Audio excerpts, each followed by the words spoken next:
Victor Davis Hanson is here to make the case that Joe Biden has the opposite of the Midas touch. In fact, everything Biden touches, he says, turns to dross. Victor Davis Hanson it's very good to see you. Good to have you on, my friend. Thank you so much for joining me. I love what you wrote here in one of your latest pieces. You said Biden is a hostage of both the left and Hunter Biden. His task is to ram down a hard left agenda in the fashion of a torpedo that blows itself up when it hits the target. The left ensured that the base would not bolt in 2020, and so he's got to make good on that. He really did not, and I think that kind of sort of sets his trajectory here. He really didn't leave himself with any options, so he's not really calling the shots, is he? Not really, to the extent that he ever disagrees. That's a big controversy. To the extent that he disagrees now with the hard left, if he did or he didn't, it doesn't matter. It's irrelevant. He has no freedom of choice.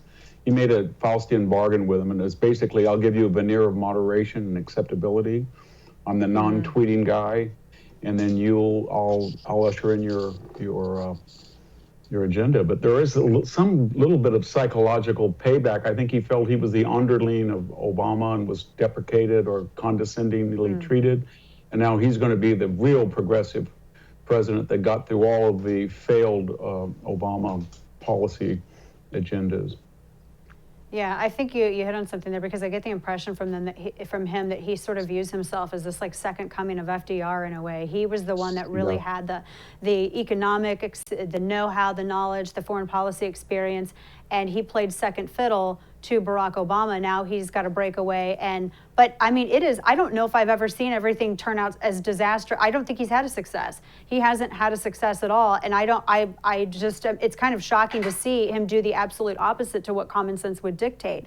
What do you think is going on? Maybe because I feel like we're watching the final battle of the soul of the party sort of sputter out with him every time he's in front of a television camera.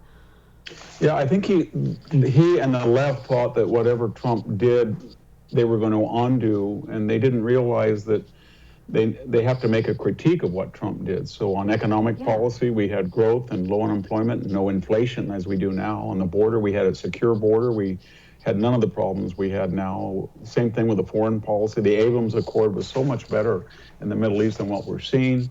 We had a plan to get out of Afghanistan on a graduated schedule where we wouldn't have had this mess. We didn't have this embrace of this lunatic critical race theory and all of the subordinate Antifa, BLM policies. And so we could go on energy insufficiency. We were energy sufficient. We didn't beg Saudi Arabia after making fun of it as a carbon polluter, then saying, please pump more oil where gas is too high, because he cut back 3 million barrels of production per day. Yeah. And it came out today as well, right after, on the heels of giving Russia that massive gift, the approval of the completion of Nord Stream 2, destabilizing NATO, making Germany dependent on one of the very entities that NATO was created to oppose. And then it came out today that he's went ahead and greenlit the approval for China to purchase all of these chips for automobile chips and for these components and superconductors, et cetera, hundreds of millions of dollars, giving China now an edge, giving Huawei an edge here in the U.S. after the previous administration, former President Trump, worked so hard to make sure that Huawei wasn't going to get a toe in edgewise. And now here we are. And then, of course, right after it was announced, then we see Kamala Harris posing in front of a Ho Chi Minh statue there in Vietnam. So it was just a bang-up Southeastern Asian trip for the Biden administration. Yeah, I think people forget that when Biden came in, he said he was going to be the internationalist, the globalist, the person who was going to cement relationships with NATO. And all he's done, there's going to be repercussions of Afghanistan in the long term, or maybe not the long term, the short term, or quite simply, Germany is not going to listen to us anymore about Russia. And Europe in general is not going to enlist with the United States to contain China. They feel it's too lucrative and they can't count on us. I don't think any of the EU people will listen to our warnings if we even gave them about the Iran deal. So we're going to be alone, and that's very ironic because he told us that that's what Trump had created, but Trump actually strengthened NATO. He got people there to kick in another $100 million in military preparedness. He had strengthened Asia, Australia, Taiwan, Japan, South Korea. They all felt that they had a friend that would protect them and they didn't have to give in to Chinese threats and make concessions. I think they're all going to be freelancing now because we're undependable. I think it's a great point as well. And we were always told that the American image would be bolstered by the election of Joe Biden. But I don't ever remember an American president, do you, that was actually condemned? I mean, they held him in contempt in Parliament last week, UK. Yeah, and you can see why. I mean, we lost, Dana, more military equipment in 2 weeks in Afghanistan than we've given to Israel in 30 years. It's 75 to 85 billion. That's more than we've given to Israel in total in 35 years. So it's just staggers the imagination. We even haven't come to grips with it.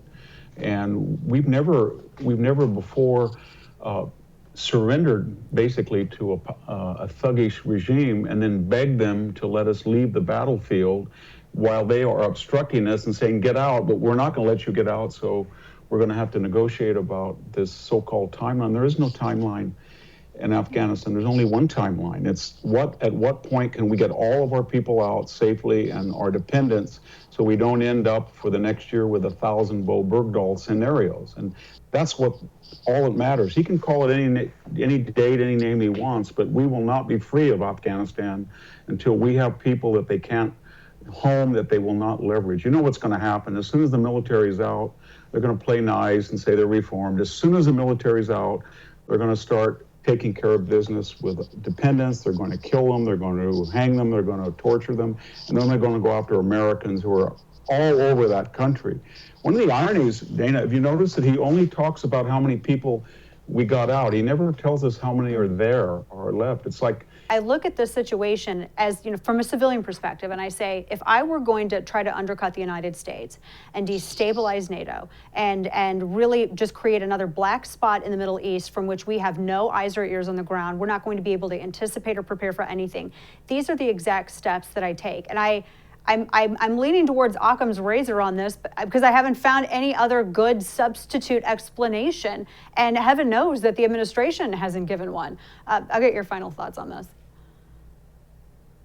That's a very good point. We're all trying to rack our brain thinking nobody could be this stupid or this reckless or this inhumane to all in one fell swoop destroy military reputation, destroy the reputation of the military itself, the American security reputation, endanger lives, get back to a pre-9/11 situation. But so why is he doing that? And I think the answer is that he listened to the last person he talked to, and one of these advisors, maybe Sullivan, who knows, maybe Blinken came in and said, it'll be calm and then we'll have a big parade on September 11th and don't worry about it.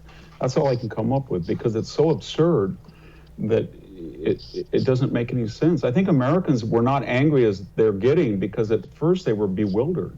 What is this? Yeah, we've never seen anything like it. Now that they're starting to absorb it and digest it, they're going to get really angry. And I think that's why we see these precipitous drops. And I don't think there's a basement or a cellar to them. I think it's going to go down. And this tough guy, as I said the other day to someone, if he'd just be as tough with the Taliban as he used to talk about corn pop with a chain or taking Trump around the gym and beating him up, all that braggart, tough guy Joe from Scranton, but he can't even direct that animus to the enemy.